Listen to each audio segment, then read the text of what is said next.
Now we're scanning the right hypochondrium or right upper abdomen to rule out cause of pain and tenderness. Here we see the gallbladder which is partially contracted. But when we focus in the gallbladder, we see minimal hypoacuic area with echogenic linings.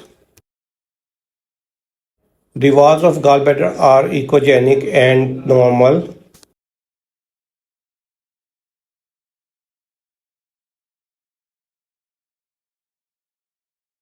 Similarly, at pericholecystic area, we also see echogenic lining with hypoacuic areas. These echogenic lining or tubular structure resemble like worms, which are continuous from gallbladder to the pericholecystic area. Now we will scan the small and large intestine to find out worms because worms are penetrated from the gut loops to the gallbladder, and we will confirm our diagnosis.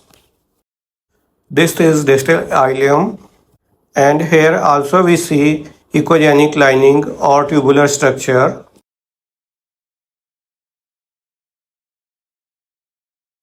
Now we continue scanning to the right iliac region.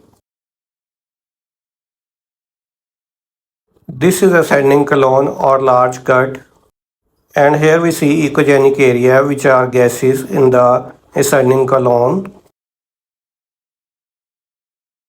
Here we see also a tubular structure or echogenic lining in the ascending colon. These are worms. A large number of worms are present in the distal ileum and ascending colon. Now we continue scanning the ascending colon to the right hypochondrium.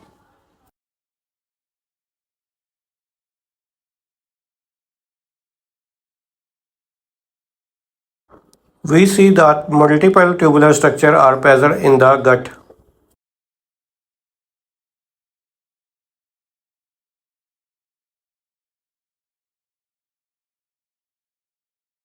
Here we see the movement of worms in the gut. So these worms are moving from the gut to the gallbladder and perforated the gallbladder wall and also present in the pericholecystic area with fluid.